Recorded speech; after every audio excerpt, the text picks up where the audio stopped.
welcome to everybody, whether you are here in the room or whether you're joining us online. My name is David Pearson. I'm the chairman of the Selection Council of the Panizzi Foundation, and so I am delighted to welcome you to this 39th annual series of Panizzi Lectures.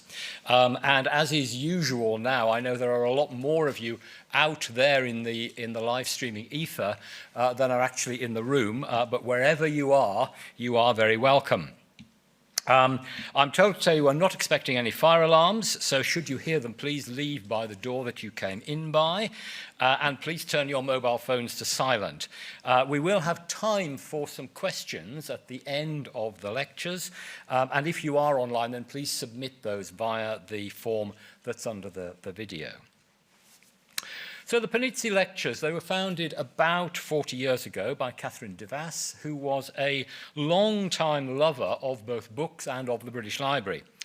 They were named after one of the library's great heroes, Sir Antonio Panizzi, who served the British Museum for nearly 40 years as the chief librarian from 1856 to 66. He was a moving force in creating the great cultural institution which we know today as the British Library. He created the library's catalogue, he built its famous round reading room, and he turned it into the biggest library in the world. The lectures build on his achievements by using the library's resources to advance knowledge and understanding in any field associated with the history of the book. We're always keen to draw in as wide an audience as possible, to be excited and to be inspired by discovering new ways to look at books, to discover things about books. And since 1985, when the lecture started, the brief's been addressed by a distinguished series of scholars, and it's our challenge as the Selection Council to sustain and to build on that roster. And we'd like to thank Jonathan A. Hill, the booksellers in New York, for their generous donation towards this year's lectures, which enables the library to give this research the platform that it deserves. One of the key developments in book history in recent years, in step with the global zeitgeist, I think, has been a broadening of its landscape to recognize the presence and the contribution of communities who have been overlooked or neglected in traditional narratives. The reasons are well known, and there is a need to acknowledge, to chronicle, and to celebrate. One such development is the flowering of Black Bibliography, opening up understanding of print culture among and for African-American authors and readers, at their publication channels and the challenges they faced, at just discovering what has been overlooked. It's a movement that has its roots in the 19th century, but has recently been hugely energized. And one of its leading experts is Elizabeth McHenry, who is Professor of English at New York University. Her work is focused on African-American literature and intellectual history, and her award-winning first book, Forgotten Readers, explored the long history of African-Americans as readers in the context of their organized literary processes. More recently, her 2021 book, To Make Negro Literature, mines the archives of Black literary history to widen and to transform traditional accounts of that subject. As she says on her NYU biography, primary sources are at the heart of her scholarship, using them to discover and to challenge and to enthuse her students and her readers to broaden their understanding. So we are delighted that she agreed to give the 2024 Panizzi Lectures, and it is her you have come to hear, not me. I will hand over the stage for her first lecture, In Search of Black Readers. Thank you, Elizabeth.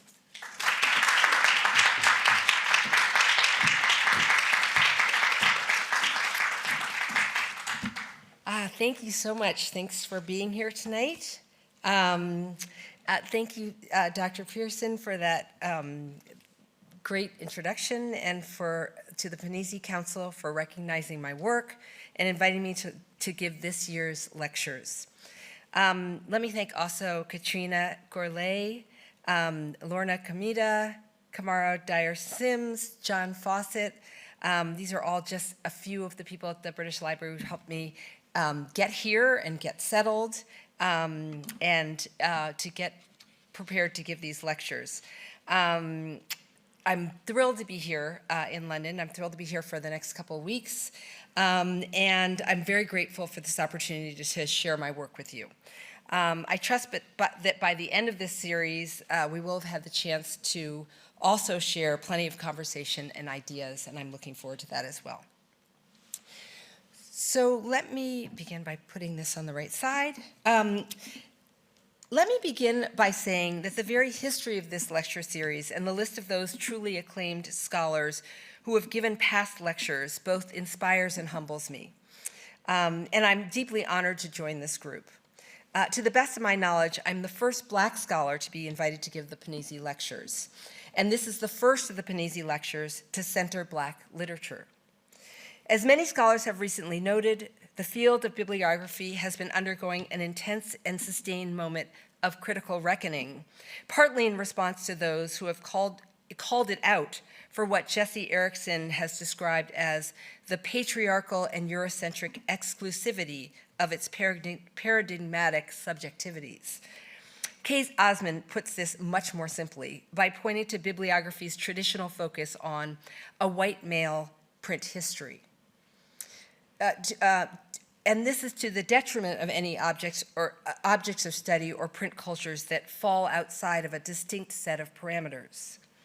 At a moment when scholars are actively wrestling with changing conceptions of what bibliography is and should be, and how it can be used, when the field of bibliography is engaging more and more seriously and more deeply with what has historically been overlooked and underexamined, I'm particularly grateful to have the privilege of widening the scope of the Panizzi lectures to include the study of Black bibliography and bibliographic criticism, Black literary history, and Black print culture.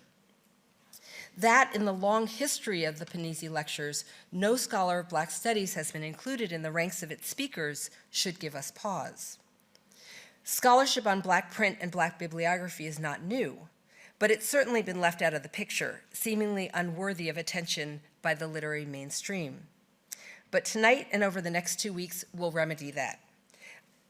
Black bibliography is here and now, taking center stage in the Academy, in this room, and as the subject of the Panizzi lectures at the British Library. Over the past almost 40 years that this lecture series has run, interest in the study of Black literature and the field of Black studies and Black literary studies has grown exponentially. As one of the first places both scholars and the public turns to for information on the history of British literature, as the institution that has the responsibility of holding in perpetuity for future readers a copy of every item published in Britain, the British Library is just one of the many institutions that has worked to bring Black history into focus, purposefully looking to amplify the voices of Black people in its collections as a way to ensure that the history of Black British books, Black British publishers, and Black British readers is not forgotten. It has publicly acknowledged the painful ways in which textual objects in its collection are bound up in the devastating history of race and racial hierarchies, and the ways organization and citation can systematically compound the problem of erasure. It has been open to criticism about the difficulty of locating scattered materials on Black Britain, and it has worked to form partnerships with those in publishing, literary, academic, and activist worlds for help thinking about how to make these materials, as well as others that to date are unknown, hidden, or uncatalogued, more visible and more readily accessible. All of this serves as a reminder that collecting and organizing knowledge is a vital and a deeply political act, one that calls upon us to recognize the extent to which so many of our archives were never intended to value Black people or center their history or literature, to critique existing systems of organization, and to invest our time and energy into building new and better ones. Grappling with the empowering nature of knowledge is an ongoing task, and it begins with asking questions. What matters? What new subject headings, what new classification schemes will provide full access to collections that address Black history, Black literature, and Black culture? How can we enhance or revise catalog records to make objects that pertain to the history of the Black diaspora more readily discoverable? What new systems will be required to help the British Library and other repositories like it locate the information they have on the Black diaspora and its people? Simply put, how can we open collections to ways of knowing that make Black life present in library and archival collections, and that allow greater accessibility to knowledge about Black people and their history? What sorts of stories about Black living might we be able to tell if we successfully do so? I pose these questions not to be critical of the many institutions where Black history and literature belatedly came into focus, nor as someone trained in library science or conventional bibliographic scholarship, but as a scholar who works at the intersection of Black print culture studies and Black bibliography, two fields of study that depend on access to archives of the Black past. As such, my lecture tonight, and indeed all of my lectures in this series, inevitably take up and animate the tensions I've gestured toward here between the impossibility of making visible and legible the full complexity of Black life in the archives on the one hand, and the imperative of doing so on the other. Historians of Atlantic slavery have long wrestled with this tension, lamenting what Saidiya Hartmut has described as all that will never be recovered, while also concluding that the irreparable losses of Black history must not stop its telling. We are dependent, then, on the archival traces that remain, even though all too often what remains to register Black life is evidence of colonial systems of commodification and possession that give voice to unspeakable cruelty, of the enslavement of Africans and its brutal aftermath, of Atlantic crossings, rape, disorientation, the separation of families, and centuries of backbreaking forced labor, of generations upon generations of upheaval. Too few of these traces center the voices of Black people themselves as they navigated the insidious denial of Black belonging, Black historicity, Black intellect, and Black humanity. Rather, what the early archives of Blackness most readily give voice to are the words and perspectives of those in power, like Queen Elizabeth I, who in a 1596 letter to the mayors of England addresses the troubling fact that of late divers blackamoors had been brought into the realm, of which kind of person there are already too many. Her remarks firmly communicate the difficulty, if not the impossibility, of imagining Black people as a part of the national project. Those kind of people, she pronounced, should be sent forth from the land. Or Thomas Jefferson, author of the most famous words of the US Declaration of Independence, that all men are created equal, who, when asked to offer information on the newly assembled American states, quickly moved from observations about Black people's physical characteristics that to him suggested they were particularly suited to enslavement, to arguments about their intellectual capacities. The Blacks, he observed, whether originally a distinct race or made distinct by time and circumstances, are inferior to whites in the endowments of both body and mind. Or the German philosopher G.W.F. Hegel, who in his 1837 lectures on the philosophy of world history advocated for the expansion of both slavery and colonization, writing, "The Negro exhibits the natural man in his completely wild and untamed state. Africa," he said, "is an ahistorical continent with no movement or development of its own." Or, finally, the dictionary compiler and school textbook author Noah Webster, who, when asked in 1843 by Amos Beeman, a Black pastor and proponent of abolition, suffrage, temperance, and educational and moral reform from the US state of Connecticut, where he might find sources of information on the history of Africa and its people, wrote this in reply: "Of the woolly-haired Africans, there is no history and can be none. that race has remained in barbarism from the first ages of the world. This country has never been fully explored by civilized man. Now, all of these examples contribute to our understanding of Black history, but they also challenge us to interrogate what and how we come to know and where we know from. While the archives from which these quotes were culled provide ample documentary evidence of Black life, my work as a historian of Black print is largely centered on archives that focus on how Black people have chosen to think, frame, write about, and represent themselves. Black diasporic people have historically turned to print in part to counter the pressure of negation made evident in these series of quotes. But more importantly, print has been a means of speaking to and for themselves about matters that they consider worthy of written words.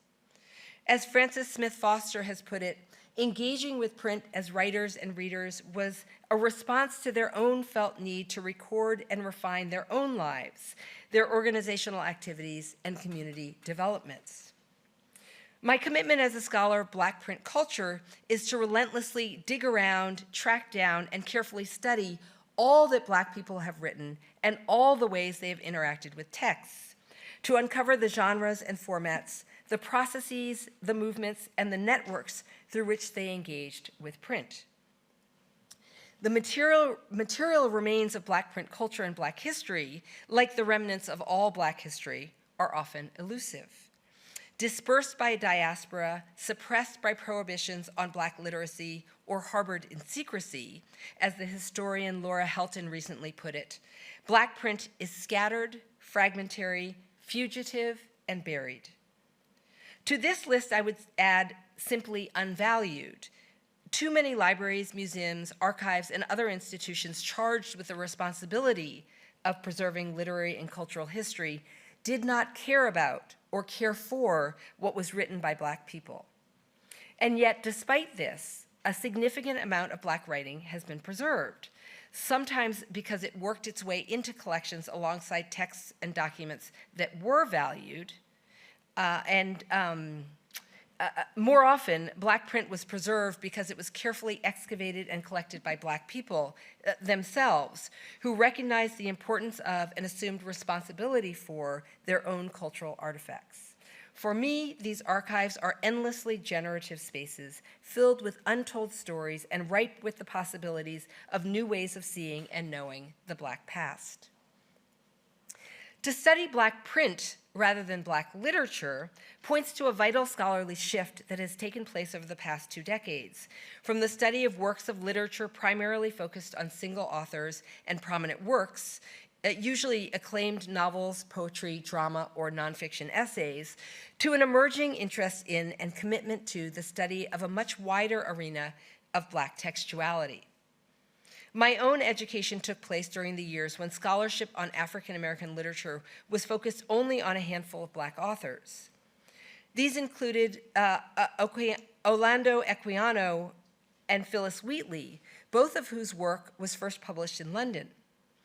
Whereas in their own time, their writing was used to unsettle Enlightenment-era thinking on the inherent inferiority of Africans, both Wheatley and Equiano were reclaimed and embraced by scholars of Black literature, less for their literary artistry than as firsts.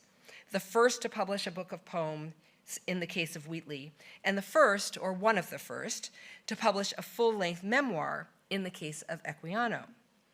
In the US, scholars of African American literature added to this pair critical attention to Frederick Douglass, whose narrative of the life of an American slave, published in 1845, established a long-lasting frame for understanding slave narratives as the sorry, I'm behind one. Wait. Sorry, guys, I wasn't pushing hard enough. Established a lasting frame for understanding slave narratives as the foundational texts of Black American literature. Recovery efforts in the 1980s and 1990s further supplemented this list with other texts from the 19th century, each text emerging from an authentication process intended to confirm the text's historicity, and verify the race of its author in ways reminiscent of how writing by Black writers was approached and verified in the 18th and 19th century. Was it real? By which I mean, was it really authored by a person of African descent? In the US context, these recovery efforts accomplished several things. They allowed the field of Black literary studies to be recognized and institutionalized. They resulted in the reprinting of a significant number of early texts by Black authors, and they established a canon of Black literature. In practical terms, this meant that anthologies could be edited, syllabi could be designed, and professors could profess in neat, orderly, and predictable ways what a Black literary tradition looked like from its origins to the present day. To recover the world of Black print and to think about Black literary history through the lens of Black print cultures builds on this work, but it does so with significant differences in both the field's objects of attention and its priorities. To study Black print as opposed to Black literature is to approach with curiosity and deeply value the myriad ways that Black people experimented with material texts, paying close attention to their places and means of production, their circulation, distribution, and their readership across time. It is to consider the multiple genres and formats of Black writing, from elite and common culture, which includes not only what was published in book form, but also what appears in newspapers and periodicals, as well as in other formats, like pamphlets, posters, prints, manuscripts, gift books, broadsides, convention proceedings, letters, mastheads, and gift books. It's to consider what was assembled in personal scrapbooks, like newspaper clippings, as well as mundane forms of print that Black people used in their daily lives or exchanged among each other, like friendship albums, cookbooks, organizational documents, funeral programs, anniversary commemorations, and family histories. Black print takes the form of sermons, orations, appeals, treaties, petitions, ephemera, and a host of other kinds of texts written by individuals and by collectives. It includes what was self-published, meaning that its author did not go through an established commercial publisher, but arranged with a local job printer to print their work, as well as what was unpublished and remains in manuscript form. Black print culture studies also embraces the study of Black readers and the networks of contributors to print beyond the author, like Black editors, printers and compositors, paper makers, engravers, and subscription agents, all of whom inhabited and contributed to the world of print. This broadening from Black literature to Black print is more than just a change in focus. It is a means of more fully analyzing and more accurately understanding the genealogies and trajectories of Black literary history.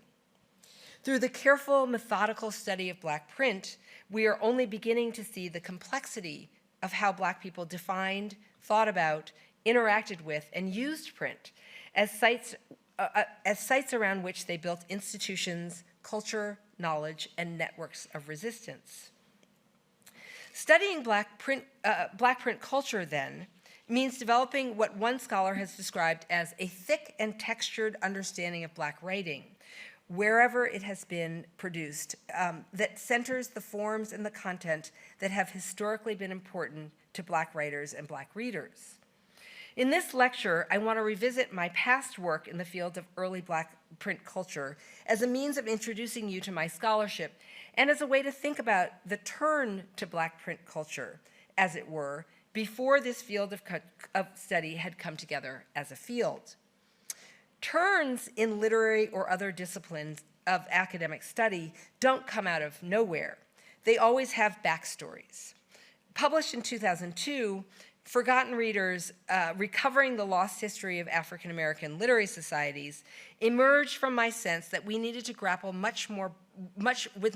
much more broad and a much more complex understanding of African American literary history than what current scholarship was then focused on.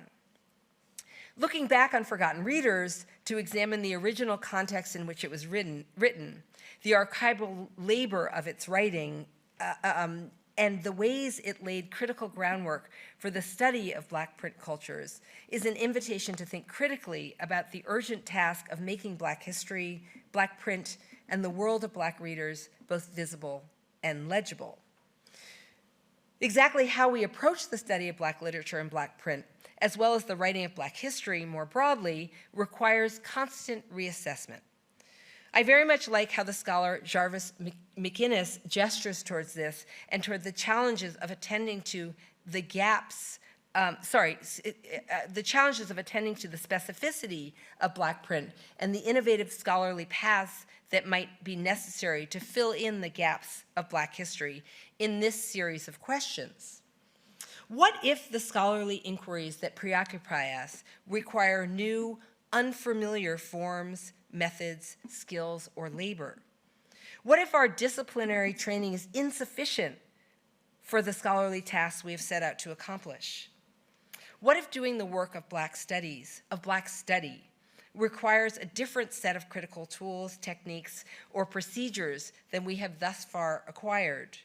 What else is possible if we reorient our relationship to the scholastic enterprise so that it teaches us, guiding us to the answers we seek or to new questions altogether, because the queries we originally posed of the text, archive, or a group of people are misdirected or cannot be answered through a single disciplinary line of inquiry? As McInnes writes, this sort of flexibility, humility, and openness within the research process is necessary in general, but, and this is the argument of tonight's lecture and the lectures that will follow, it is especially necessary for those undertaking Black studies and the study of print cultures of the Black diaspora. Briefly, Forgotten Readers is a study of African American readers and the literary societies and associations they formed in the years between 1830 and 1940. It begins by looking at the reading practices of free Black people in the antebellum North and among African Americans more broadly following the Civil War, as well as the institutions that they created to support and sustain their literary education. The book places these and later Black readers within American literary history, illustrating how they used reading and the literary conversation to assert their civic identity and to intervene in the political and literary cultures of the United States from which they were deliberately excluded. In addition to exposing the long history of African American readers and their literary activism, I also show the range, complexity, and diversity of their literacy and their literary practices. Forgotten Readers covers an ambitious 100 years of literary history, but its most significant interventions are arguably made in the first chapters, where I recapture a history of Black readers and literary associations, as well as that of the Black press in the first half of the 19th century, well before emancipation, which in the United States took place in 1863. This antebellum time frame from around 1820 then to 1863 is when Americans of African descent, freed from enslavement either from birth, through gradual emancipation laws, or by escaping the institution of slavery, began establishing societies to promote literacy and to ensure that, as a group, they would not be excluded from the benefits associated with literary study. Their societies were both large and small. They planned reading lists and provided regular opportunities for Black writers to publish original communications, both orally and in print. Members ensured the development of their literary skills by supporting one another as readers and critical thinkers, while also maintaining in their literary associations an environment where ideas could be openly discussed and honestly critiqued. So when I began this project in the 1990s, as I finished up my doctoral dissertation on a series of American women authors whose work fit very neatly into the narrative framework of storytelling, I was largely unequipped to successfully complete it. Frankly, I had never thought much about Black readers, and the idea that African Americans formed organizations around the study of literature long before the Civil War was far beyond the scope of my knowledge or my imagination. There were several key reasons for this, all associated with assumptions about Black people and the kind of research being done on African American history and literature.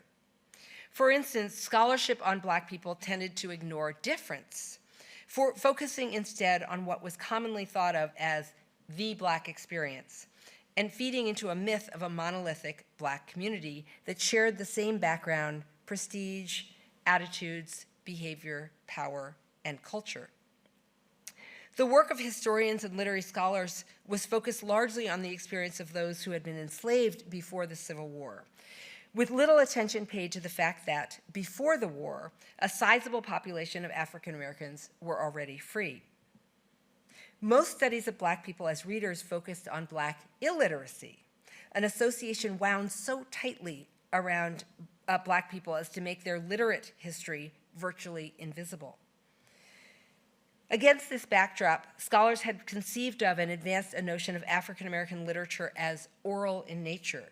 And this singular identification, coupled with attention to the Black vernacular, had made it difficult to see or appreciate Black literate habits or traditions. The tendency of literary criticism was to see narratives of the enslaved as the singular foundation of the African American literary tradition, limiting the ways that we looked for and looked at other writing that Black people did. Two narratives in particular, Frederick Douglass's narrative that I've already spoken about, and Harriet Jacobs' Incidents of the Life of a Slave Girl, came to represent the sum of what counted as a slave narrative, even though other examples of the genre were plentiful.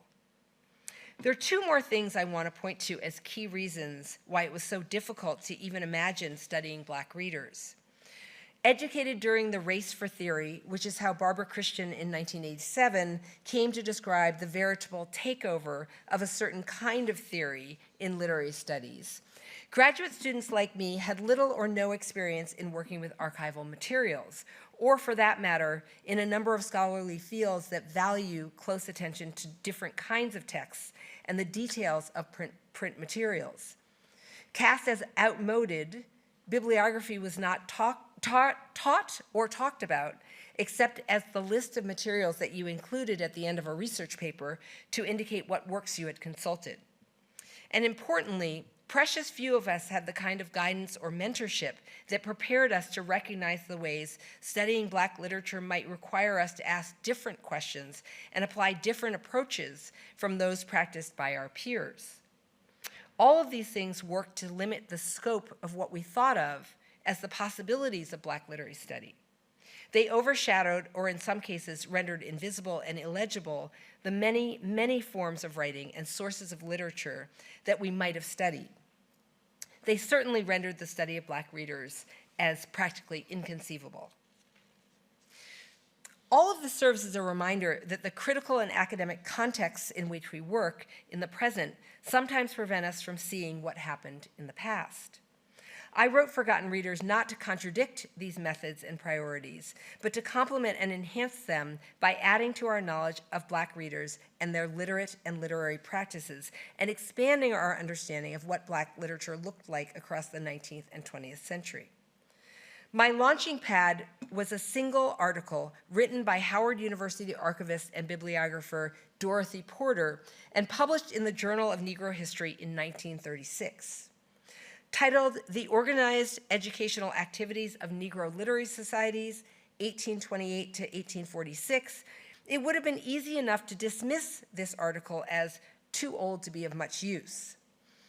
Porter's article is a reminder that, even as we move forward in Black literary studies, we should do so with a backward glance at the roots that librarians, scholars, and bibliographers and archivists have already mapped. I'll discuss Porter's bibliographies and her bibliographical work more extensively Tuesday night in my next lecture, but suffice to say that what she took note of over her long career continues to serve as vital information for studies of Black literature and print culture. Her article guided me to the very existence of Black readers and the context in which African Americans came together around the study of literature. It also redirected my attention to literary forms and sites of literature that had gone underappreciated in the critical climate in which I was educated. African American newspapers and periodical publications, for instance, emerge in forgotten readers as crucial venues where Black writing appeared, and where literature was exchanged, and where knowledge about reading and literary associations was distributed. Whereas attention to narratives of the enslaved made it seem as if those were the only forms of early Black writing, African American newspapers included poetry, fiction, historical accounts, convention minutes, essays, and sketches. Reading them carefully showed me the ways Black writing tends to disappear. Reading them carefully showed me the ways that Black writing tends to appear, then disappear, and then reappear across time and in different kinds of publications. For instance, in 1852, around the same time that Frederick Douglass published Charles Dickens' novel Bleak House in installments in his earliest newspaper, he also serialized his own short story, The Heroic Slave, in the newspaper's pages. A year later, the same story appeared in an abolitionist gift book called Autographs for Freedom. A poem written by a Black author might appear multiple times across multiple decades and different periodicals before being collected and published in book form. Serial publishing and republishing also allowed for works to be revised between publications. All of these things complicate the way we trace the publication history of Black literature, making it necessary to think about the life cycle of a work rather than its single appearance. These few examples provide evidence of the ways that Black print sometimes circulated outside of and below the radar of the places where we might expect to find it. Early Black newspapers also provided extensive evidence of what Black people were reading and made visible how they generated, supported, and participated in a broad world of print. Through careful reading of the Black press, I came to understand the key terms and ideas through which Black people conceptualized and defined literature, and the ways that they participated in literary culture in both physical spaces and on the page as a way of shaping their own identities, their priorities, communities, and activism. In this, I came to see Black literary culture as focused on a very different print tradition than what is represented only in bound books or well-known authors. I also located literary study as a practice that took place not primarily in academic venues, but in sites we have traditionally dismissed as non-academic, like churches, community centers, private homes, and into the 20th century, even beauty parlors. One of the central claims of Forgotten Readers is that to understand Black readers, we must extend our understanding of the range, complexity, and diversity of their definitions of literature. And not only literature, but also literacy and literary practice. One of the first things that became clear to me in my research for the book Forgotten Readers is that the very definition of what counts as literature shifts over time. The materials our 19th century ancestors considered literature were broad and deep, a constellation of almost anything they could find in print. This included poetry and fiction, but also scientific writing, maps, the records of conferences and associations, the texts of speeches, and a huge variety of writing that we would today describe as broadly educational rather than specifically literary. All of these things were, to their mind, the objects of literary study, and therefore they must be the objects we study when we think about what Black literature was in this particular moment. Definitions of literacy in the early 19th century were also very different than ours are today, so much so that the literary societies included not only those with the ability to read and write for themselves, but also those whose active listening to a text read by another person allowed them to know and productively engage in literary culture. Understanding cultures of shared literacy, the sharing of newspapers, for instance, between more than one household, but also, more importantly, the literal sharing of literacy skills so that one person's ability to read enabled another person to read a text or hear it being read without themselves being literate, helps to contextualize the many different relationships African Americans have had with print. This includes those referred to by early Black writers like Jupiter Hammond, who in his 1786 address to the colored citizens of New York specifically worried about how the important messages he communicated in his address would reach those without the ability to read for themselves. "What shall I say to them who cannot read?" he asks in the text of his address, which was first delivered to the members of New York's African Society and then printed in 1787. "I hope that those who can read will take pity on them and read what I have to say to them." David Walker gives similar instructions in the third and final edition of his Appeal to the Colored Citizens of the World, published in 1830, communicating the importance of reading his words to those who could not, as a way of ensuring that his message reached the largest audience possible.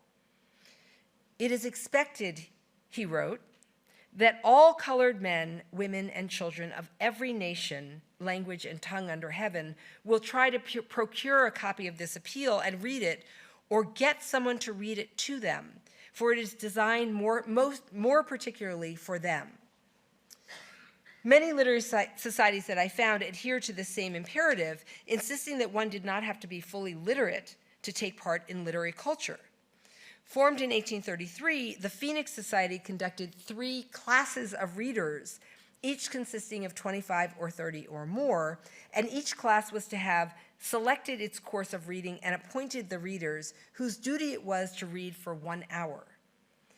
After this, all could participate in the literary discussion, which included noting prominent parts of the reading and then conversing on the subjects together with occurrences of the day, calculated to cultivate the mind and improve the heart. Descriptions like this solved conundrums about Black literacy that have long perplexed scholars, including that posed by Anna Murray Douglas, abolitionist orator Frederick Douglass's first wife.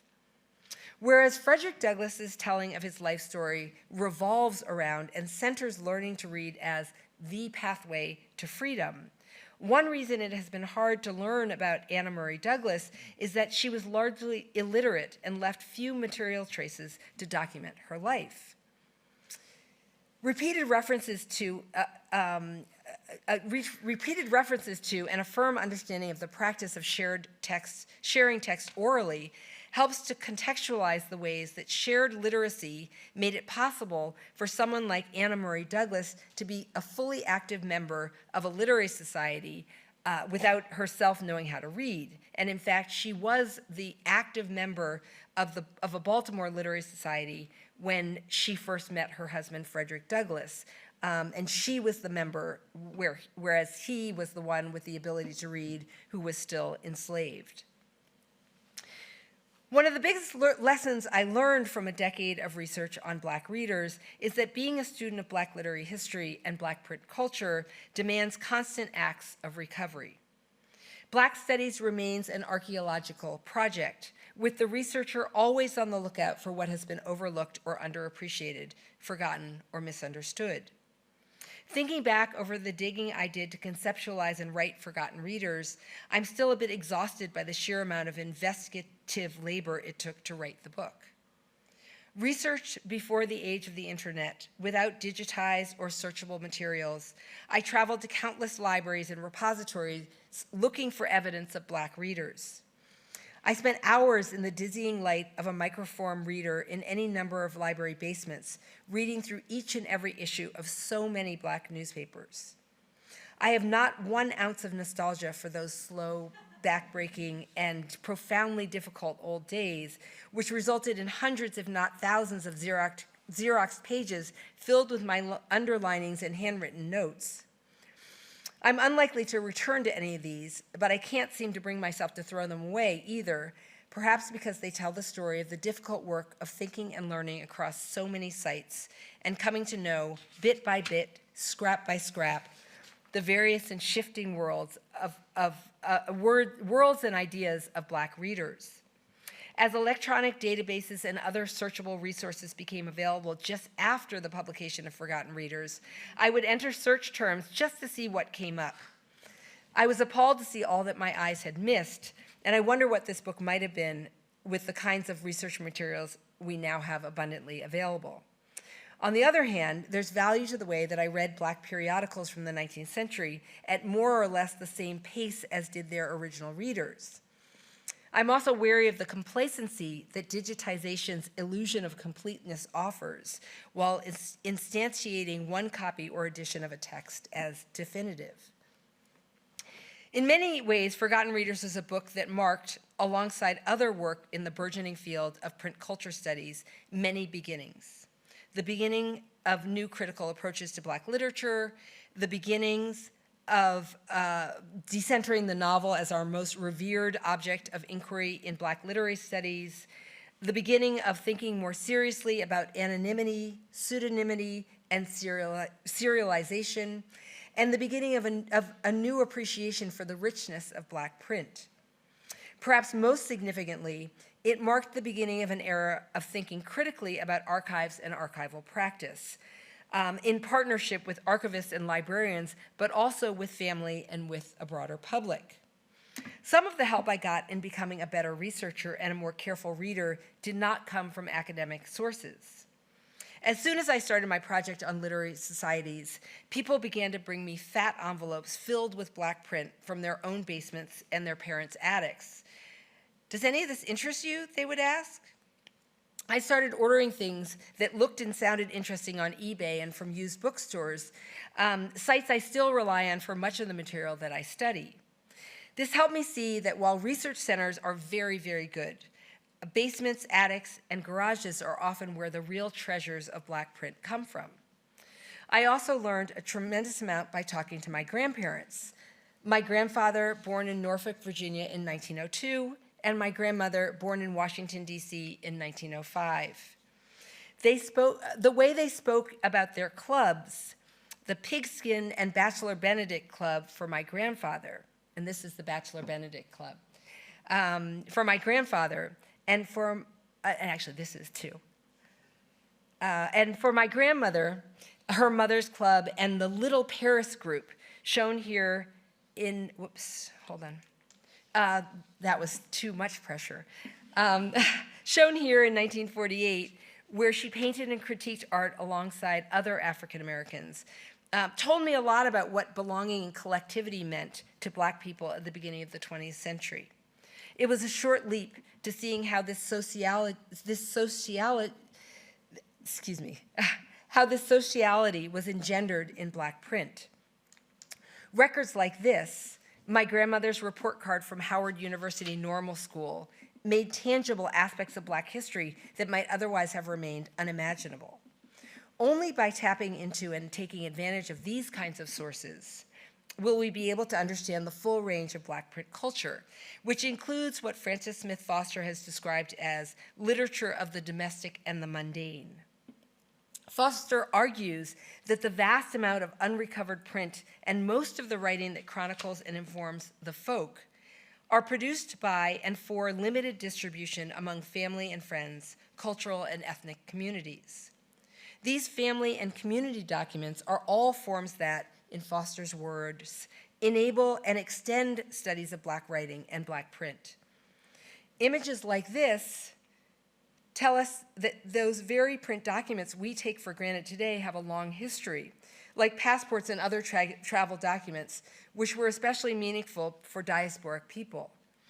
Visual images also guide us to uses of print we have yet to attend to or account for in our histories. What is the history of Black job printers, for instance? And how do we account for the uses of print captured by this photograph, which are at once practical, print serving as insulation against the cold, decorative, print cheering up the walls of an otherwise dreary cabin, and educational, print supporting literacy and supplying reading material?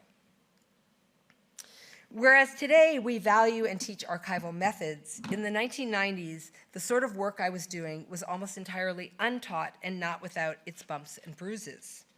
As a young scholar, I met a great deal of resistance to the work I set out to do.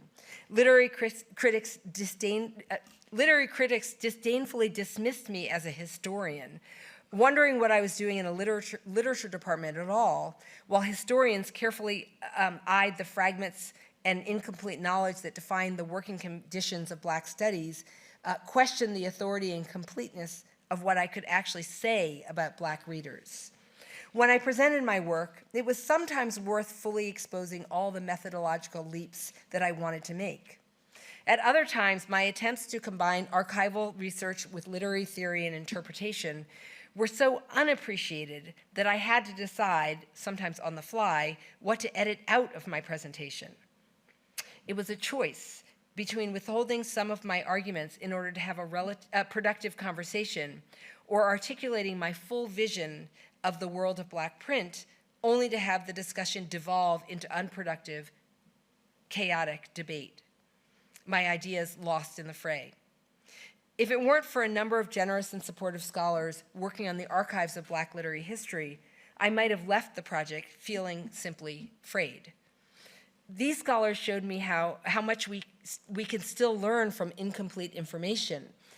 Through the example of their scholarship, I learned how to work with the scraps of Black history and how to attend to what is unverifiable by engaging in acts of speculation as an obligation to theorize about the subjects of my research, even without the full body of evidence that would have enabled me to speak and present conclusions with unquestionable authority. In my finished work, these acts of speculation sometimes take the form of unanswered questions, which acknowledge the limits of what is factually knowable, but also leave open possibilities as the only alternative to silence.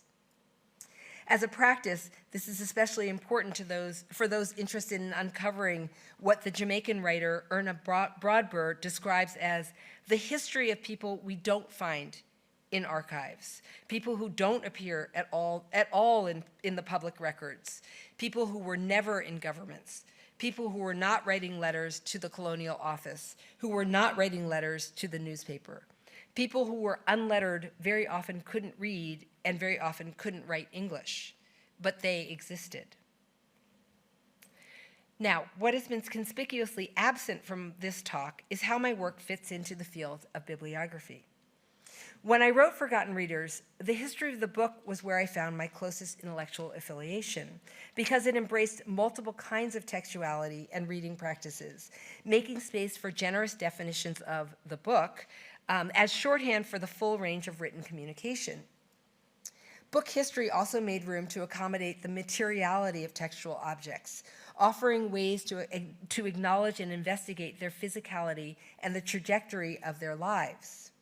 It insisted on modes of inquiry built around asking questions and talking through unashamedly incomplete accounts toward the goal of reconstructing ever fuller, if still incomplete, understandings of Black print culture and Black literary history. To my mind, it relied on the ways incomplete accounts built on one another, ultimately leading to more complete knowledge and better telling of Black literary history. There's a reason that Black print culture studies is today anchored by collaborative projects, all of which illustrate the ways that as scholars, we're better and our work is better when we work together. This hasn't always meshed with the Academy's vision of authoritative scholarship. Why I did not associate my work with bibliography still isn't entirely clear to me. But the fact that the work I was doing was in fact deeply bibliographical served as an implicit reminder of the many exclusions of academia and points perhaps to the lasting perception that bibliographical study can only be performed on rare, precious, and/or expensive tomes, particularly those material texts that are culturally prestigious according to Eurocentric standards. Given this, a great deal of scholars who do bibliography still don't really think of themselves as bibliographers. But as the field of bibliography engages with the overlooked and uncelebrated, there are enormous transformations taking place, which include reconsideration of the field's foundations, methods, practices, definitions, and boundaries. Bibliography is now poised to be a tremendous force for remaking the broader field of book history and print culture studies, and indeed a model for how the humanities might be reconceived as more collaborative, more creative, more public-facing, and more driven by public curiosity about and involvement in making bibliographic knowledge. For this to be fully realized, we must reinvigorate what Matt Cohen has referred to as bibliography's animating spirits. Its attentiveness to the relationship between a desired past and the processes by which accounts of the past were generated, to information production processes that are both material and immaterial, and to the desire to preserve, to extend the voices or the labors of the past into the present and the future. As Cohen notes, this may mean doing bibliography with different chronicities and evidentiary standards in mind, with different communities, protocols, and well-being as guides, with different collaborators than customary, and with more explicit political awareness than has often been attached to bibliographical work. Exploring how bibliography and bibliographic practices are being reinvigorated in the context of Black bibliography will be the subject of next Tuesday night's lecture. Let me close tonight's lecture with a reminder that 40 years ago, I think maybe 39, the inaugural lecture in this series titled Bibliography and the Sociology of Texts, in that lecture, D.F. Mackenzie set out with the modest goal of considering anew what bibliography is. In insisting that bibliography must include the historical study of the making and the use of books and other documents, he called for bibliography to be extended and expanded, not only as a means of enriching its life in and relationship to the world, but as a means of survival. The politics of survival, if nothing else, he said, require a more comprehensive justification of the discipline's function in promoting new knowledge.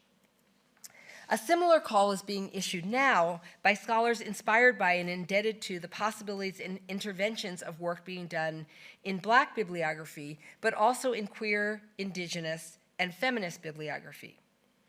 We, researchers, librarians, archivists, and collectors have much to learn from the various tools, methods, approaches, and practices of all these traditions, now and in the past. Broadening our understanding of bibliography and bibliographic norms will only come from looking at the many, many examples, available examples of it, and allowing them to shape how we do our work. By doing so, we will continue to advance the field of bibliography and ensure its survival, while thinking more carefully about the records we keep and how and why such records matter. Thank you.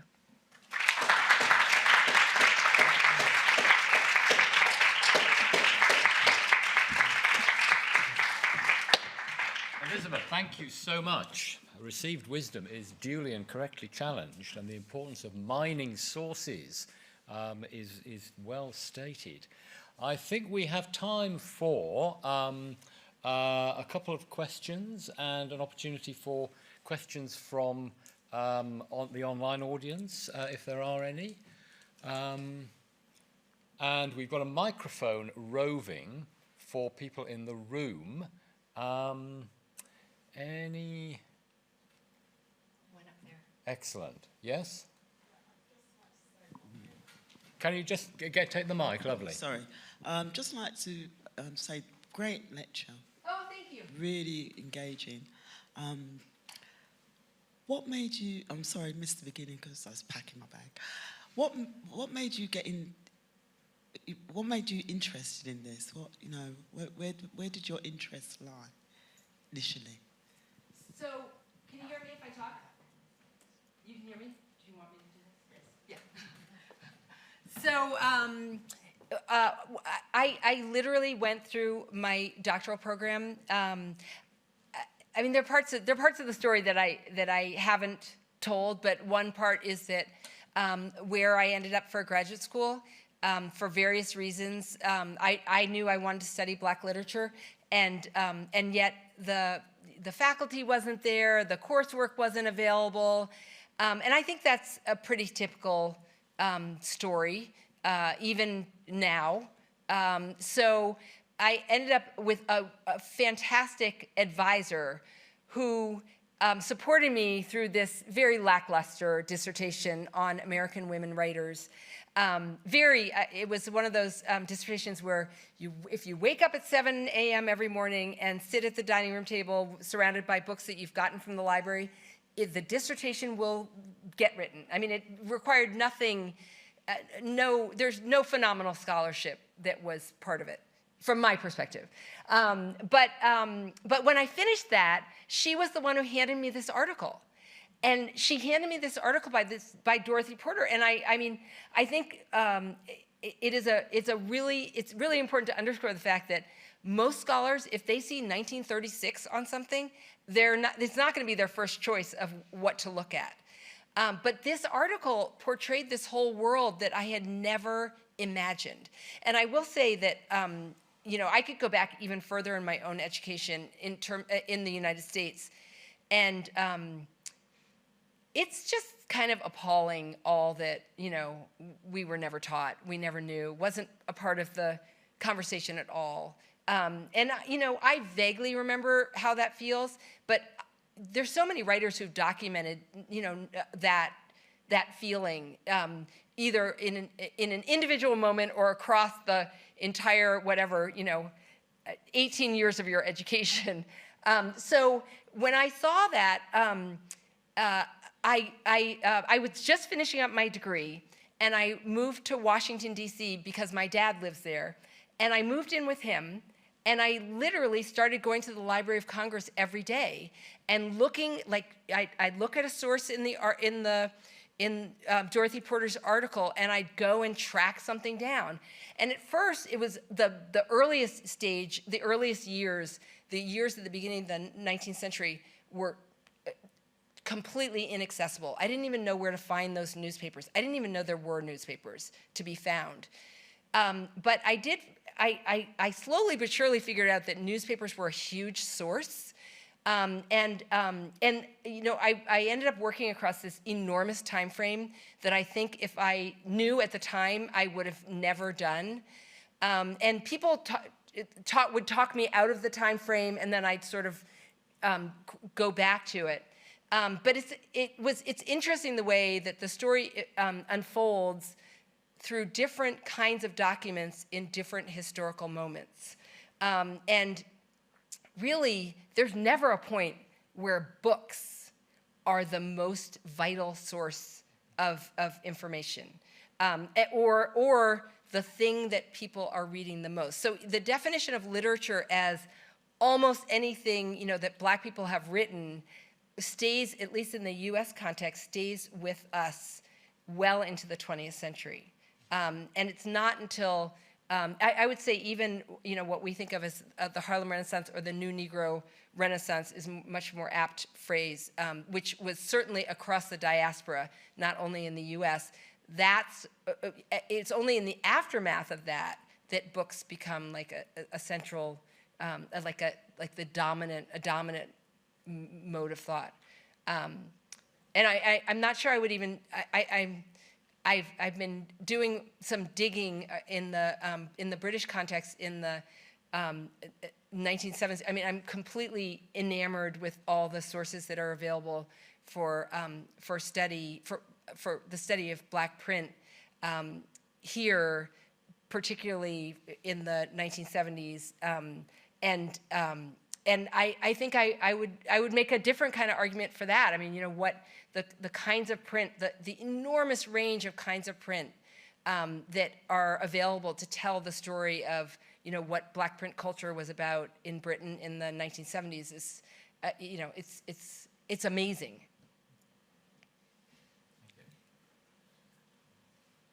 Yes.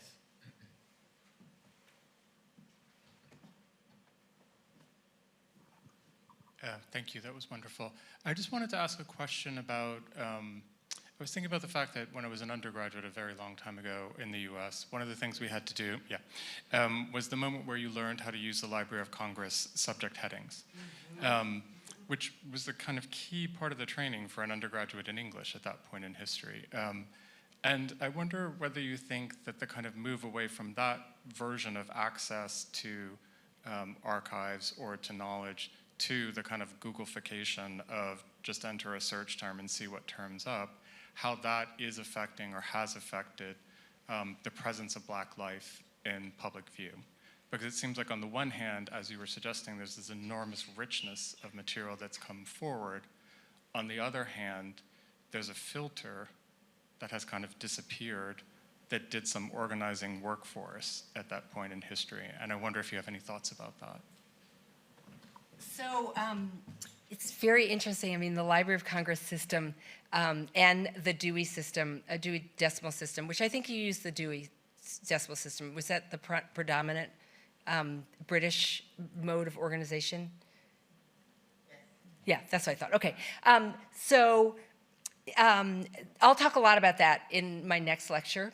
But it's, you know, I think with, I'm more familiar in some ways, just in terms of scholarship, with Dewey's system and the way that that so limited what could be known about Black lives, Black history. I mean, Dewey set aside 2 numbers to register Blackness, basically. And one was slavery and one was basically immigration or colonization. I mean, it's I'll talk about it on Tuesday. But you know, in some ways, for me, one of the most startling things about when I started my research was that you know, you wanted to go to the library and just enter in the search term or go to that part of the, you know, the Library of Congress shelving and just be shown all the books on your subject. Well, there's nothing. There was nothing on my subject. And so for me, I think I would say that, I mean, especially now, you know, to be able to search things on Google, you know, it comes up with some wanky stuff that isn't actually what you were looking for.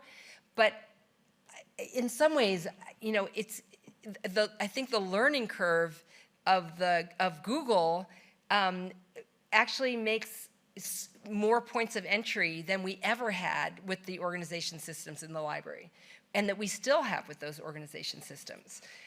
You know, I mean, for me, it's so interesting. I go to the library relatively infrequently, but I pull up documents, you know, on the internet, you know, original documents that have been digitized all the time.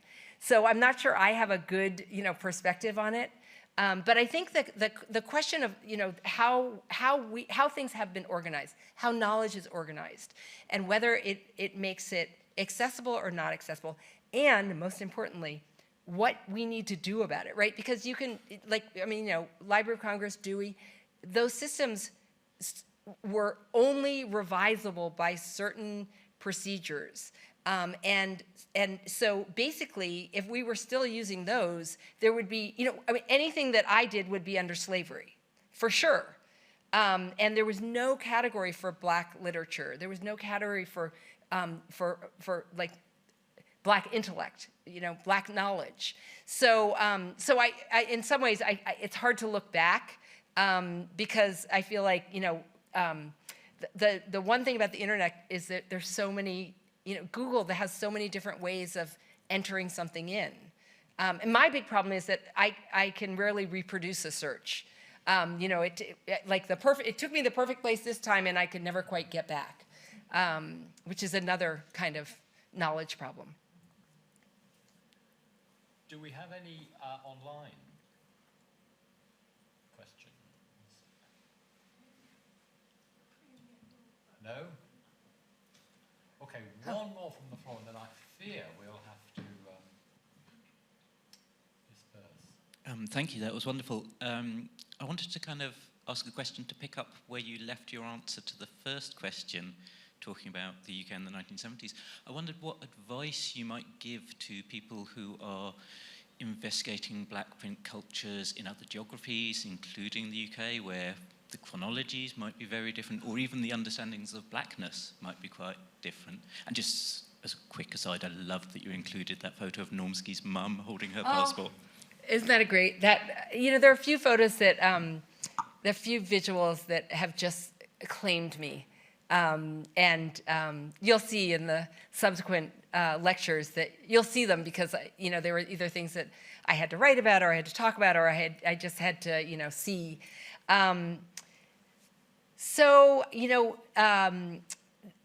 In some ways, what has been so interesting for me is the different timelines, the different situations, the different definitions of blackness. I mean, this is what, thinking across the Black diaspora is going to be. And I think the most important thing is that we cannot assume a common, a common history. And there may be points, I think what we can assume is that we'll see a constellation where we may see patterns, we may see points, but we're not going to see a lockstep process. One thing that's been super humbling for me is learning about Black British history. I mean, it's, the timeline is so different, but it's not just the timeline, right? It's the geography is so different. The definition of blackness, over a historical period is so radically different in such fascinating ways. But I think that, if you were thinking, I have been thinking about this.